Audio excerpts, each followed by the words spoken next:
اسلامي تاریخ کې یو ځانګړی اهمیت او یو تاریخي حیثیت لري. 18مه روژه هغه ورځ ده چې د ځمکې رابطه اسمان سره د وحي په سبب برقرار شوې. په 18 د رمضان باندې د ډېرو روایاتو په اساس د قرآن عظیم الشان نزول پیل شوی. دا چې قرآن عظیم الشان یا د رمضان میاشت د قرآن میاشت ده، دوه واره قرآن رمضان سره ارتباط نیولی. یو وار هغه عمومي نزول چې د لوح محفوظ څخه دنیا اسمان ته نازل شوی، او دویم وار چې د دنیا د اسمان څخه د پیغمبر صلی الله علیه وسلم زړه ته نازل شوی. دواړه په رمضان کې ترسره شوي. نن په دې لنډو دقایقو کې د قرآن عظیم الشان د نزول تاریخ ته یو لنډه کتنه کوو. دا موضوع ده چې په تېرو کلونو کې هم بیان شوي، خو هر څومره چې بار تازه شي نو هومره معلومات اضافه کېږي. قرآن عظیم الشان د الله د جانب نه په لوح محفوظ کې نوشته شوی. لوح محفوظ کې نوشته دی، او قرآن عظیم الشان کې سوره بروج کې موږ آیت لرو فی لوح محفوظ انه لقرآن مجید فی لوح محفوظ. دا قرآن عظیم الشان چې دی لیکل شوی دی په لوح محفوظ کې. دا چې لوح محفوظ کې څرنګه لیکل شوی، د هغې کیفیت الله ته معلوم دی. د چا په واسطه لیکل شوی الله ته معلوم دی. مگر د لوح محفوظ څخه قرآن عظیم الشان جملة واحده، یعنی ټول د سوره فاتحې څخه تر والناس پورې ټول قرآن یو دم نازل شوی دی. هغه چېرته نازل شوی؟ د دنیا آسمان ته. او د دنیا په آسمان کې یو مقام دی چې هغې ته په احادیثو کې بیت العزه وایي، بیت العزت، د عزت کور. نو د لوح محفوظ څخه ټول قرآن عظیم الشان جملة واحده کاملا د دنیا آسمان کې بیت العزت ته نازل شوی. دغه نزول څه وخت شوی؟ دې نزول ته په قرآن عظیم الشان کې درې آیتونو کې اشاره ده.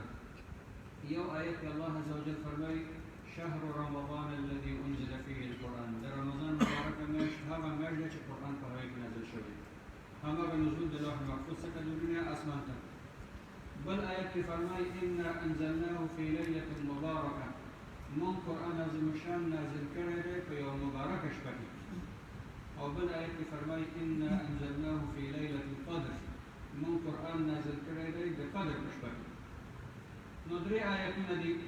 بیا چې کله علما دغه درې واړه آیتونو کې تحقیق کوي، دې نتیجې ته رسېږي چې قرآن عظیم الشان په لیلة القدر کې نازل شوی، او لیلة القدر یوه مبارکه شپه ده، او دغه مبارکه شپه د رمضان په میاشت ده. نو درې واړه آیتونه سره تطابق پیدا کوي، ځکه یو کې مبارکه شپه یادېږي، بل کې لیلة القدر یادېږي، بل کې رمضان میاشت یادېږي. نو درې واړه لیلة القدر مبارکه شپه ده چې د رمضان په میاشت کې. نو په دغه شپه باندې په لیلة القدر کې د رمضان په میاشت کې په دغه مبارکه شپه کې ټول قرآن دنیا آسمان ته نازل شوی. اوس دا چې د دنیا د آسمان څخه پیغمبر صلی الله علیه وسلم زړه ته څرنګه د وحي په سبب نازل شوی، نو حدیث کې داسې راځي چې رسول الله صلی الله علیه وسلم دې نه مخکې چې په نبوت باندې مشرف شي، هغه ته یوازېوالی خوښېده، ځکه د هغه قوم په دې ناروا کارونو باندې سر و، بدپرستي هلته وه، شرابخوري هلته وه، زناکاري هلته وه، ظلم هلته وه، وحشت هلته وه، قتل او قتال هلته وه، ډېر زیات ناروا کارونه کېدل. نو پیغمبر صلی الله علیه وسلم خپله هغه کارونو څخه ځان ساته، دغه کارونه نه ترسره کول او هغوی منع کولی نه شو په هغه وخت کې، قوه یې نه درلودله. نو دا یې هم تحمل کولی نه شو چې یو سړي ته ګوري ظلم کوي، یو سړی د ناروا کوي، یو سړی د کنوار وهي، یو سړی د بل کوي. په دغه اساس پیغمبر صلی الله علیه وسلم خلوت کوو، یوازېوالی. غار حرا ته ولاړ، په یو غار کې غار د حاجي صاحبانو به کتلی وي. غار حرا ته ولاړ، ځان سره به یې خوراک واخیسته. یتزود لیالي ذوات العدد، یعنې د شمېر شپو دپاره به دغه غار ته لاړ، ځان سره به یې خوراک واخیسته. خدیجه کبرا به ورته آماده کوو، د هماغه وخت خوراک چې څه شوی. نو پیغمبر صلی الله علیه وسلم په یو عدد باندې به د خپل قوم د دغه فساداتو او ګناهونو نه ځان لرې کوو. بل دا چې پیغمبر صلی الله علیه وسلم ته یو ډېر غټ مسؤلیت ورکول کېده، ډېر غټ مسؤلیت ورته منتظر دی. نو الله عز وجل غواړي چې دغه پیغمبر د هغې لپاره پلانګذاري وکړي، د هغې لپاره خپل ذهني آمادګي ونیسي، فکري آمادګي ورته ونیسي. نو پیغمبر صلی الله علیه وسلم به د الله په مخلوقاتو کې، د الله په قدرت کې، د الله په دغه نظام کې فکر کوو، او دا چې څرنګه وکولی شي د خپلې ټولنې ته تغییر ورکړي، دغه ظلم او فساد او دغه ټول ناروا کارونه تبدیل کړي، عادل ټولنې باندې کوي، اسلامي ټولنې باندې کوي، مصلحې ټولنې باندې کوي، نیکې ټولنې باندې څرنګه دا تبدیل کړي. نو پیغمبر صلی الله علیه وسلم غار حرا ته عمل ته عبادت کو کله چې ګورې خلاص شو بیرته خپل کور ته راغی څو شپې د خدیجې سره تېرې کړې بیا به نور خوراک او اسهال به ځان سره واخیستل بیا به څو شپې دلته وکړې همدا چې پیغمبر صلی الله علیه وسلم په غار حرا کې دی یو شپه جبرئیل علیه السلام یو ورځ جبرئیل علیه السلام ورته راځي پیغمبر صلی الله علیه وسلم رانیسي او خپل غیږ کې فکر کوي فشار ورکوي ورته حدیث شریف کې دا راځي چې رسول الله صلی الله علیه وسلم يتفصد عرقا تلمسه کې خولي او غیره نو دومره فشار ورته ورکوي بیا یې خوشي ته ورکوي چې اقرا ولول پیغمبر صلی الله علیه وسلم ورته فرمایي ما انا بقارئ زه خو لوستونکی یم امي انسان یم لیک او لوست نشم کولی بیا جبرئیل علیه السلام هغه نیسي خپل ځان سره فشار ورته ورکوي کله کوي بیا خولي د پیغمبر صلی الله علیه وسلم څخه بهیږي بیا یې خوشي کوي بیا ورته وایي اقرا پیغمبر صلی الله علیه وسلم دا جواب ورکوي ما انا بقارئ زه لوستونکی نه یم څه شی ولولم درېیم ځل بیا هم دغه کار جبرئیل علیه السلام تکراروي بیا پیغمبر صلی الله علیه وسلم خوشي کوي او د سورة علق سورة اقرا چې ورته وایي د سورة علق پنځه لومړني آیتونه ورته تلاوت کوي بسم الله الرحمن الرحيم اقرأ باسم ربك الذي خلق خلق الإنسان من علق اقرأ وربك الأكرم الذي علم بالقلم علم الإنسان ما لم يعلم دغه ځای پورې دغه پنځه آیتونه چې ټول د اقرا د لیک او د لوست او د تعلیم تاکید کوي دغه پیغمبر صلی الله علیه وسلم ته بیانوي دا چې پیغمبر صلی الله علیه وسلم ورته وایي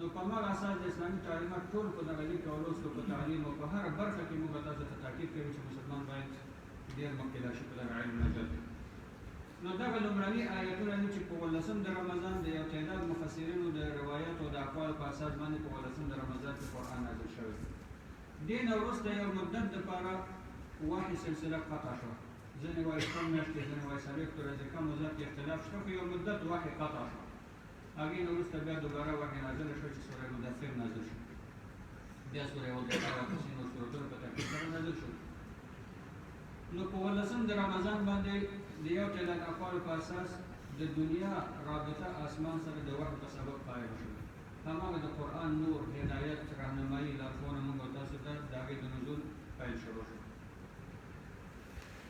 دې نه وروسته باقي قرآن عظیم الشان په 23 کالو کې تکمیل شوی یو دم ټول قرآن بیا دنیا ته نه دی نازل شوی د لوح محفوظ څخه دنیا اسمان ته یو دم نازل شوی خو د دنیا د اسمان څخه پیغمبر صلی الله علیه وسلم باندې په 23 کالو کې نازل شوی تکمیل شوی دغه آیتونه چې نازلېدل کله کله به یو چا پوښتنه وکړه یو یهودي به سوال وکړه یا به یو مشرک سوال وکړه یا به یو مسلمان پوښتنه وکړه او اکثرا د پوښتنو په اړه باندې قرآن عظیم الشان چې تاسو تلاوت کوئ که متوجه شئ لفظ راځي یسألونک تا نه پوښتنه کوي از شما میپرسن سوال میکنن یسألونک عن الانفال قل الانفال لله وللرسول يسألونك ماذا ينفقون قل العفو يقول ما أنفقتم من خير فللوالدين يسألونك عن الأهلة قل هي مواقيت للناس والحج نو هر ځکه چې دا یسألون راځي معنا ده چې تا نه پوښتنه کوي نو د هغه پوښتنې په جواب کې به آیتونه نازل شو مثلا دا یو مثال وړاندې کوو یسألونک عن الأهلة یا محمد صلی الله علیه وسلم تا نه پوښتنه کوي د سپوږمۍ په اړه باندې د هلال په اړه دا سپوږمۍ څه معنا لري وړوکی نازک دی باریک دی لویږي پوره شي دا بېرته وړوکی کېږي دا یو شپه ورک شي دا څه معنا لري نو الله عز وجل جواب کې نازلوي ورته چې قل هي مواقیت للناس والحج دغه سپوږمۍ د دې حکمت دا ده چې تاسو په دې باندې خپل وختونه پېژنئ خپل تاریخونه پرې معلوموئ او د حج موسم ورباندې پېژنئ نو دې ته جواب کې هم دا راځي يسألونك عن المحيض يسألونك عن اليتامى نو دا ټول سوالونه دي کله به چې سوال وشو د سوال په جواب کې به آیتونه نازل شو کله به داسې هم وشو چې یو واقعه به رامنځته شوله یو اختلاف به رامنځته شو یو جنجال به یا یو بل مشکل به یا یو حادثه به رامنځته شوله د هغه حادثې د حل لپاره به الله عز وجل آیتونه نازل کړي مثالونه ډېر زیات دي خو یو مثال وړاندې کوم یو صحابیه زنانه پیغمبر صلی الله علیه وسلم ته راځي عائشه رضی الله عنها فرمایي چې دغه زنانه پیغمبر صلی الله علیه وسلم سره کېناستله خبرې کولې او زه تر څنګ د بلو طرف کې پیغمبر صلی الله علیه وسلم کوټې داسې نه وې خو منځ کې پردې وې نو زه د پردې ناسته دغه زنانه ورو ورو پیغمبر صلی الله علیه وسلم سره خبرې کولې چې ما پوره تشخیص نشو کولی چې دا څه وایي دومره ورو غږېدله دې زنانه پیغمبر صلی الله علیه وسلم ته ویل یا رسول الله ما فلاني شخص سره نکاح وکړه زما ځواني وخوړله تر څو چې ما اولاد زېږولی شو اولاد مې ورته وزېږول د ده خدمت مې وکړ کور مې ورته وساته اولادونو پالنه مې ورته وکړه اوس مې چې سر سپین شو غاښونه مې وغورځېدل بدن مې زوړ شو اوس یې ما نه زهار وکړه ما ته یې نه وویلې ته زما د مور په ځای او جاهلیت کې دا عادت و چې یو چا به خپل مېرمن ته ضرر رسول غوښته ورته به ویل ته په ما داسې حرام یې لکه زه به د مور غوندې یا ته په ما داسې حرام یې لکه د مور د ملا غوندې یا لاس یا د نورو بدن به یاد بیا به دا نه طلاق وه نه به ښځه وه نه به د خپل د ښځې په صفت د حقوقو صفت برخه منځ کېدله او نه به پرېښودله چې لاړه شي نو علی رسول الله اوس یې ما نه زهار وکړه زه اوس اولادداره یم که دغه اولادونه ځان سره ساتم د لوږې نه مړه کېږي او که دغه اولادونه خاوند ته پرېږدم ضایع کېږي هغې په کیسه کې نه دی تربیت نشي کولی پالنه نشي کولی یا رسول الله څه وکړم پیغمبر صلی الله علیه وسلم چپ پاتې دی جواب نه لري بیا دا زنانه تکراروي بیا پیغمبر سره جواب نشته بیا تکراروي بیا پیغمبر سره جواب نشته هماغه چې دا مجلس بس شوی نه دی چې وحی نازله شو پیغمبر صلی الله علیه وسلم باندې سوره مجادله 28 سپارې کې لومړنۍ سوره چې دی قد سمع الله قول التي تجادلك في زوجها وتشتكي الى الله والله يسمع تحاوركما ډېر اوږد سورت دی نو په دې صورت کې الله عز وجل دا فرمایي چې په حقیقت سره په تحقیق سره الله عز وجل د هغه ښځې د هغه زنانه غږ او شکایت واورېده چې تا سره خبرې کوي عایشه رضی الله عنها فرمایي چې په دغه ترڅنګ و تا کې نه اورم مګر الله عز وجل د هغو اسمانو څخه پورته اوري حقیقت کې الله دا ټولې خبرې واورېدلې بیا دې نه وروسته د زهار احکام بیانېږي الله فرمایي چې هغه څوک خپل ښځې ته مور وایي دی دروغ وایي ستاسو موریان یا ستاسو میندې هغه دي چې تاسو یې زېږولي یاستئ ستا ښځه ستا مور کېدلی نه شي یو سړی که دا خبره کوي دروغ وایي حقیقت نه وایي بیا د دې احکام الله عز وجل په تفصیل سره ذکر کوي نو دغه رقم کله کله به یو واقعه وشوله چې د هغه واقعې په نتیجه کې به آیتونه نازلېدل کله کله به بې د کومې پوښتنې نه او بې د کومې واقعې نه هم آیتونه نازل شول لکه د مانځه احکام د روژې احکام د زکات احکام د جهاد احکام د والدینو احکام د هغو خدمت او د ایمان او نور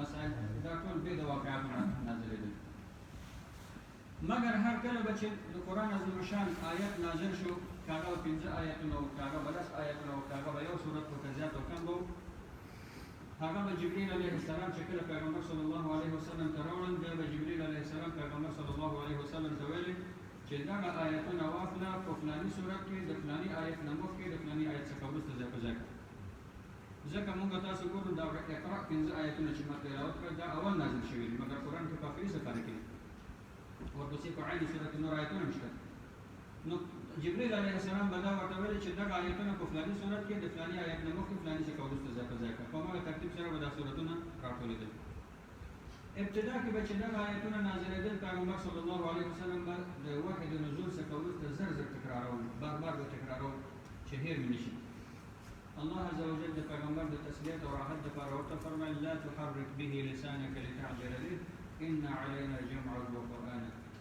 یا محمد صلی الله علیه وسلم دې نه وروسته خپل ځان ته زحمت مه ورکوه چې ژبه خوځوې یعنې تکراروي تلاوت کوي همدا چې مجرد پر تا باندې آیتونه نازلېږي علینا جمعه وقرآنه همدغه آیتونه موږ ستا په سینه کې جمع کوو محفوظوو او ستا په ژبه تلاوت کوو اتومات سیل کېږي اوس وخت کې موږ تاسو د خپل موبایلونو ته وګورو کله کله دې وټساپونو کې ځینې سافټویرونه دي که تا ته یو څوک څه شغالېږي ته ورته که سیب ونه وایي هم هغه خپله ګالري ته ورځي اتومات سیل کېږي نو الله عز وجل هم پیغمبر صلی الله علیه وسلم ته وایي ته زحمت مه وباسه دا چې تا باندې آیتونه نازل شول اتومات ستا په ذهن کې او ستا په زړه کې سیف شو محفوظ شو ستا په ژبه به جاري وي ستا په زړه کې به پراته وي نو دې نه وروسته پیغمبر صلی الله علیه وسلم مطمئن شو بیا پیغمبر صلی الله علیه وسلم کاتبین وحی درلودل د روایتونو په اختلاف سره ځینې وایي 6 څلوېښت دي ځینې وایي 2 څلوېښت دي ځینې وایي 6 دي خو خلاصه همدا چې پیغمبر صلی الله علیه وسلم یو ډله صحابه درلودل چې هغه په هماغه وخت کې لیک او لوست کولی شو په هغې کې خلفای راشدین اکثریت موجود دي ځینې نور صحابه په دې کې شته رسول الله صلی الله علیه وسلم به دوی راوغوښتل دوی ته به ویل چې دغه آیتونه پر ما نازل شوي دي هغه آیتونه به تلاوت کړه کاتبین وحی به دغه آیتونه حفظ کړل ځکه د هغو حافظه ډېره قوي وه همدا به چې وایي زه فورا به حفظ کړل آیتونه به حفظ کړل او بیا به یې نوشته کړل ځان سره به یې وساتل مګر د نوشتي وسایل هغه وخت کې نو څه شي کې به نوشته کول. نو د سیرت کتابونو کې او تاریخ کتابونو کې دا وایي چې دوی عموما څلور وسیلې کارولې، ځکه کاغذ په دې شکل نه و. یا به په پوستکو کې نوشته کول، یا به د خرما د ونې په دغه پاڼو کې نوشته کول، یا به په داسې پلنو تیږو کې نوشته کول، او یا به د حیواناتو په دغه د اوږې په غاړو کې چې دی پلن تخته غوندې وي په دې کې نوشته کول. او دا خبره پخوا هم ما کړې، موږ به لیدل همسایه هېوادونو کې او افغانستان کې دا قصابانو به اکثر دغه تخته نه ماتوله، دا به د غوښې څخه سلامته ویستله. بیا دوی خلکو کې عوامو کې داسې عقیده خپله کړې وه چې که دا دې ماته کړه پیران درباندې راځي، جنیات راځي، او دا جنیات سره ارتباط لري. حال دا چې دا به دوی ټول جمع کول او خارج ته به یې لېږل، د هغې نه په ډېر کار اخیستل کېږي. خو د خلکو ته به داسې ذهنیت ورکړی و چې دا جنیات سره ارتباط لري، که دا مو مات کړي دا خرابېږي، دې لپاره چې هلته مې مخت واخلي هغه به خارج ته لېږل. نو په دغسې اډوکو کې به دوی دا نوشته کول. نو کاتبین وحی به دغه شیان ځان سره ساتل، دوی سره نوشته کېدل. د قرآن عظیم شان آیتونو ته که موږ تاسو وګورو، ځینې آیتونو ته علما کلي وایي. کلي په دې معنی چې الله عز وجل یو آیت ذکر کوي په ډېر مختصر او لنډ شکل باندې، جمله یوه ده خو زر معناګانې په منځ کې رانیسي. کلیات داسې لکه یو عمومي قاعده غوندې. د یو مثال په توګه باندې مثلا الله عز وجل فرمایي چې لا تأکلوا اموالکم بینکم بالباطل، خپل مالونه په خپل منځ کې په ناروا شکل مه خورئ. اوس دغه ناروا لفظ الله عز وجل تفسیر کړی نه دی. په دې کې غلا شامله ده، په دې کې رشوت شامل دی، په دې کې سود شامل دی، په دې کې قمار شامل دی، چې څه ناروا دي تصور ته راځي ټول کوم دغه یو لفظ کې شامل شو، باطل ناروا خلاص. دا که الله یو جدا جدا موږ ته تشریح کړی وی نو دا قرآن کریم به زموږ بستار باندې ډډه کړی وی. مګر الله عز وجل کوم د یو آیت کې زرګونو معناګانې پکې راټولې کړې. همدا رقم نور آیتونه شته. ځینې آیتونه داسې دي چې هغې ته اجمالي وایي. اجمالي یعنې ډېر زیات خلاصه لنډ. فقط الله فرمایي واقیموا الصلاة، لمونځ وکړئ، وآتوا الزکات، زکات ورکړئ. تفصیل یې نشته، څومره زکات ورکړم، څه وخت زکات ورکړم، د څه شي څخه زکات ورکړم، په کومه پیمانه زکات ورکړم. دا ټول اجمالي آیتونه پیغمبر صلی الله علیه وسلم تشریح کړي دي. او ځینې آیتونو ته بیا علما تفصیلي وایي، تشریحي. هغه عموما هغه آیتونه دي چې کورني مسایلو پورې ارتباط لري. قرآن کریم کې وګورو بسته صورت لرو د سورت طلاق په نوم باندې. د طلاق احکام تفصیل سره ذکر شوي دي، د لعان احکام په تفصیل سره ذکر شوي دي، د زهار احکام په تفصیل سره ذکر شوي دي، د میراث احکام په تفصیل سره ذکر شوي، تر څو د مسلمانانو منځ کې په دغه مسایلو کې جنجال پاتې نه شي. الله خپله فیصله پکې کړې ده، خپله حکم بیان کړی، اجتهاد ته پکې اړتیا نه ده پاتې شوې. اما د اجمالي او کلي آیتونو څخه په مرور د وخت سره تر قیامته پورې علما استنباط کوي، اجتهادات کوي. دې نه غیر بیا آیتونه ځینې مکي ورته وایي، ځینو ته مدني وایي. مکی آیت کوم آیتونه ته وایي؟ مکی آیتونه هغه آیتونه دي چې د هجرت څخه مخکې نازل شوي. دې نه مخکې چې پیغمبر صلی الله علیه وسلم مدینې منورې ته هجرت وکړي، هغه څه آیتونه چې نازل شوي وروکه په مکه کې وي که د باندې وي، دغه ټولو ته مکي آیتونه وایي. او مکي آیتونه اکثرا د اخلاقو څخه د عقایدو څخه بحث کوي، د قیامت خبرې په دې کې دي، د جنت دي، د دوزخ دي، د عذاب دي. آیتونه لنډ لنډ دي، قوي آیتونه دي. او مدني آیتونه هغه دي چې د هجرت څخه وروسته نازل شوي، د مدینې منورې هجرت څخه وروسته، ولو کې د مدینې څخه د باندې هم نازل شوي دي، خو چې د هجرت څخه وروسته نازل شوي دا مدني آیتونه دي. مدني آیتونه عموما آیتونه اوږده اوږده دي، سورتونه اوږده اوږده دي. په مدني آیتونو کې اکثر احکام دي، د لمونځ احکام، د روژې احکام، د زکات احکام، د جهاد احکام، د سود احکام، د قمار احکام، دغه مسایل ټول په مدني آیتونو کې دي. پیغمبر صلی الله علیه وسلم به چې کله دغه آیتونه کاتبین وحی ته ویل، دوی به کوم دغه څلورو شیانو کې نوشته کول. مګر پیغمبر صلی الله علیه وسلم چې کله وفات کېده، د وفات څخه مخکې قرآن عظیم الشان په دغه شکل جمع شوی نه و. قرآن ټول شوی نه و د کتاب په شکل باندې. ولې ټول نه شو؟ د دې جواب علما وایي چې اول ضرورت نه و، ځکه ټول صحابه یا اکثریت حافظان وو. د هغو حافظه دومره قوي وه، پخه وه چې لیکلو ته ضرورت نه درلوده، دا چا په ذهن او حافظه کې پرته وه. دویم دا دی چې اسباب نه وو، څه شي کې چور کړی وه، کاغذ نه و، قلم نه و، کتابچه نه وه، په دغسې وسایل او اسباب نه وو. تر هغه ځایه چې ممکن و په تیږو او پوستکو وړوکو کې نوشته شو. او درېیم دا دی چې د وحي سلسله ختمه شوې نه ده، وحي جریان لري. نن پیغمبر صلی الله علیه وسلم صحابو ته وایي دا ټول قرآن مو چې نوشته کړی دا ټول په یو کتاب کې چاپ کړي، سبا نور آیتونه نازلېږي، هغه به چېرته نوشته کوي، بیا نور آیتونه نازلېږي. ځکه آخري آیت چې نازل شوی واتقوا یوما ترجعون فیه الی الله ثم توفى كل نفس ما كسبت رهنه. ځینې علما وایي چې د دې نه 9 ورځې وروسته پیغمبر صلی الله علیه وسلم وفات شوی. او ځینې وایي 3 میاشتې وروسته وفات شوی، خو اختلاف د روایت دی، یعنې لنډه موده وروسته پیغمبر وفات شوی. نو په دغه 9 ورځو کې دا امکان نه درلود چې دا ټول قرآن راټول شي او ټول په یو غلاف کې راټول شي، او پیغمبر صلی الله علیه وسلم هم په دې نه پوهېږي چې قرآن نور تمام شوی دی، ځکه امکان دی چې بل صورت راشي بل صورت راشي. نو اړتیا او ضرورت ورته نه و. پیغمبر صلی الله علیه وسلم وفات شو. د پیغمبر صلی الله علیه وسلم په وخت کې 80 نفر د قرآن حافظان شهیدان شول. بئر معونه د یو ځای نوم دی، یو چا په یو چل او فریب پیغمبر صلی الله علیه وسلم څخه صحابه ځان سره بوتل چې زموږ قبیله او کلی مسلمان شوی، موږ سره د قرآن حافظان او صحابه راولېږه چې موږ ته قرآن وښایي. پیغمبر صلی الله علیه وسلم چې دوی سره حافظان او صحابه ولېږل، دوی 80 نفر په لاره کې بدرن شهیدان کړل. دا ټول د قرآن حافظان وو. رسول الله صلی الله علیه وسلم چې وفات شو، ابوبکر صدیق خلیفه شو. د ابوبکر صدیق رضی الله عنه په خلافت کې ډېر زیات مشکلات پیدا شول. یو خو د ابوبکر خلافت ډېر لنډ 2 کاله او څو میاشتو. مشکلات دا و چې د پیغمبر صلی الله علیه وسلم د وفات څخه وروسته فوراً یو تعداد خلک مرتدان شول. دا اسلام د پیغمبر ژوند پورې چې پیغمبر دا اسلام هم نه. یو تعداد منکر شو چې موږ اسلام منو، مسلمانان یو خو زکات نه ورکوو، زکات پیغمبر پورې خاص اوس پیغمبر نشي زکات هم راخلاص شو. یو ډله خلکو ویلې چې موږ زکات ورکوو خو کم ورکوو، پوره یې نه ورکوو. او یو تعداد خلکو خپله د پیغمبرۍ دعوې وکړې، اسود عنسي او مسلمه کذاب او سجاح او څو نفرو د پیغمبرۍ دعوې وکړې. یو تعداد خلکو د هغو پیروي وکړه. نو د ابوبکر صدیق رضی الله عنه مسؤلیت ډېر زیات شو تر څو اسلامي امت بېرته متحد کړي، او دغه دروغین پیغمبرانو چې دعوې کړې وې دوی د منځه ویسي، دا خلک بېرته زکات ورکولو ته راولي، بېرته وحدانیت او اسلام ته راولي.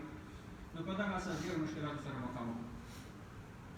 همدغه مرتدانو سره چې ابوبکر صدیق جهاد کوي چې زکات نه ورکوي، ابوبکر صدیق وایي چې والله لا افرق بین الصلاة والزکات، قسم په الله د لمونځ او زکات کې فرق نشته. هغه څوک چې لمونځ کوي او د زکات نه انکار کوي دی کافر دی، ورسره جنګېږي. هدف یې دا چې خلک بېرته اسلام ته راوګرځي. نو په دغه جنګونو کې 80 نفره نور قاریان د قرآن شهیدان شول. 80 نفره بئر رومه ورته وایي، په دې بئر رومه منطقه کې 80 نفره حافظان شهیدان شول. کله چې دغه کسان شهیدان شول، عمر رضی الله عنه ابوبکر صدیق ته راغی، ویل یا خلیفة المسلمین ان القتل قد استحر بالقراء. ته پوهېږي، متوجه یې چې د قرآن په حافظانو کې قتل او وژنه عام شوی، ورځ په ورځ حافظان شهیدان کېږي، مړه کېږي. 80 نفره د پیغمبر صلی الله علیه وسلم په وخت کې مړه شو، 80 نفره دا اوس شهیدان شول، نور هم مړه کېږي، نور هم مړه کېږي، وژل کېږي. نو زه ویرېږم چې دا قرآن ضایع نه شي، ځکه قرآن د دوی په زړونو کې پروت و. دې نه مخکې چې قرآن ضایع شي، دا قرآن راټول کړه، قرآن په یو کتاب کې نوشته کړه. ابوبکر صدیق ورته وفرمیل چې څرنګه زه داسې یو کار وکړم چې پیغمبر نه وي کړی. که دا کار مهم و یا ضروري و، پیغمبر صلی الله علیه وسلم باید کړی وی. خو عمر رضی الله عنه فرمایي چې ما ابوبکر نه پرېښود، بیا به ورته راغلم، بیا به ورته راغلم، بیا به ورته راغلم. ابوبکر صدیق وایي چې عمر رضی الله عنه تر هغه پورې ما ته راغی او دا خبره ما ته کوله چې تر هغه پورې الله عز وجل زما زړه کې هماغه نور واچوه چې د عمر په زړه کې اچولی و. یعنې هماغه خبره چې عمر رضی الله عنه ډېره مهمه ګڼله، الله عز وجل زما ذهن هم دې ته واړوه چې دا کار باید دا کار وشي. نو دلته تصمیم ونیول شو چې قرآن عظیم شان باید سره راټول شي په یو کتاب کې، یو غلاف کې لکه موږ تاسو چې ګورو.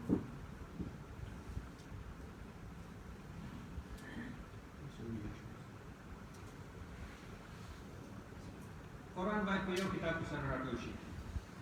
څرنګه سره راټول کړو؟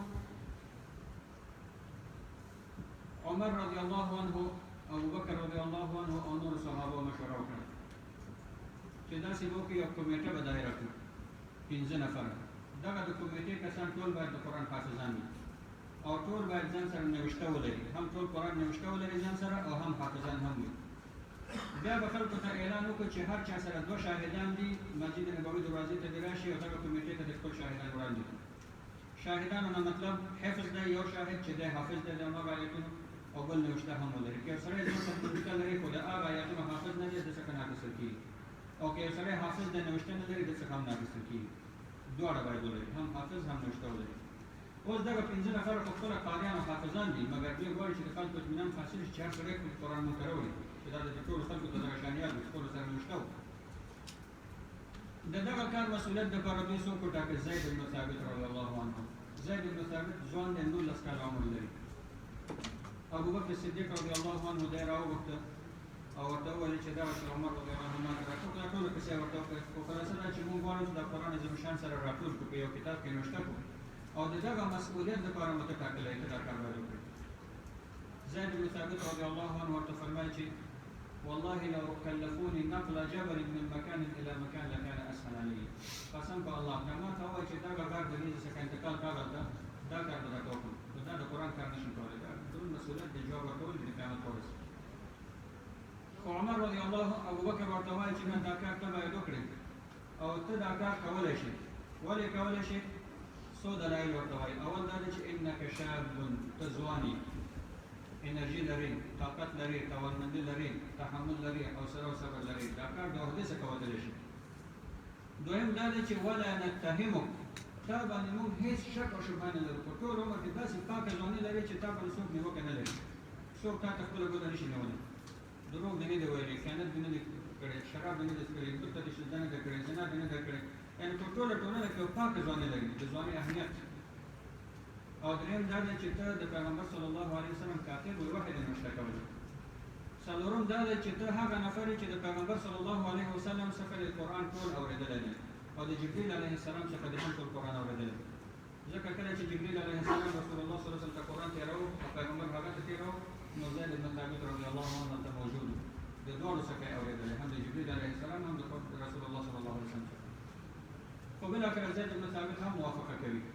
هماغه کمیټه د مسجد نبوي په دروازه کې کښېني، هر کله راځي خپله نوشته او خپل حفظ ورته اوروي، دوی نوشته کوي. ټول قرآن خلکو سره موجود و، غیر د یو آیات نه چې سوره توبه کې دی چې دغه کمیټې ته یاد و خو بل چا سره نوشته نه و، هغه دوی نوشته کوي. نو قرآن د ابوبکر صدیق رضی الله عنه په وخت کې دغسې راټول شو یو کتاب کې ابوبکر صدیق سره و. چې ابوبکر صدیق وفات شو، حضرت عمر ته انتقال شو دغه قرآن. حضرت عمر رضی الله عنه چې په شهادت رسېده د هغه څخه د هغه لور د پیغمبر صلی الله علیه وسلم مېرمن حفصه رضی الله عنها هغې ته انتقال شو. کله چې حضرت عثمان رضی الله عنه خلیفه شو، هغه وخت کې د خلکو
قرآن عظیم الشان کې نقطې نشته، دا حرکت نشته، زبر او زیر او فتحه او کسره نشته. د علي رضی الله عنه په خلافت کې چې عرب او عجم مسلمانان شول، نو خلکو دا قرآن لوسته خو غلطي به یې کوله، په زور او زیر کې به غلطي کوله. مثالونه اوس نشم وړاندې کولی، وخت پوره دی. خو دغه حرکاتو کې به غلطي کېدله. نو حضرت علي رضی الله عنه ابو اسود دؤلي چې یو تابعي دی، ادیب دی د عربي ژبې، هغه ته یې امر وکړ چې قرآن کې اعراب ولګوه، دغه زبر او زیر او فتحه او کسره چې عجمو دپاره اسانتیا شي. نو دغه زبر او زیر چې موږ تاسو ګورئ د حضرت علي رضی الله عنه د زمانې د قرآن کې نوشته شوي. مګر دغه وخت کې هم قرآن عظیم الشان نقطې نه لري، بې نه لاندې نقطه ده، تا دوه نقطې لري، سا درې نقطې لري، جیم منځ نقطه لري، فا پاس نقطه لري، دال نقطه لري، زال نقطه لري، طا نه لري، زا لري. دغه نقطه ګذاري نه وه شوې. دغه نقطه ګذاري بیا د عبدالملک ابن مروان په وخت کې د حجاج ابن یوسف په واسطه شوې. دې دپاره چې عجمو بیا تحقیق نه شو کولی. اوس یو ځای کې حرف نوشته دی، اوس دی نه پوهېږي چې ایا دا تا ده که دا تا ده که دا با ده، ځکه شکل د ټول یو دی. عربان پرې پوهېدل د جملې د سیاق څخه، مګر عجم پرې نه پوهېدل. نو دې لپاره چې تحقیق وشي چې دا بې ده یو نقطې لاندې کېښودلی چې دا تې د دوه نقطې پاس کېښودلی که دا سا ده درې نقطې پاس کېښودلی همدا رقم د جیم او ها او فا دپاره دال او زال او طا او زا دپاره را او زا دپاره نقطه یو یو کېښودل شو د تحقیق لپاره. نو په دغه شکل باندې قرآن عظیم الشان اوس چې موږ او تاسو ګورو په دغه شکل متداول دی.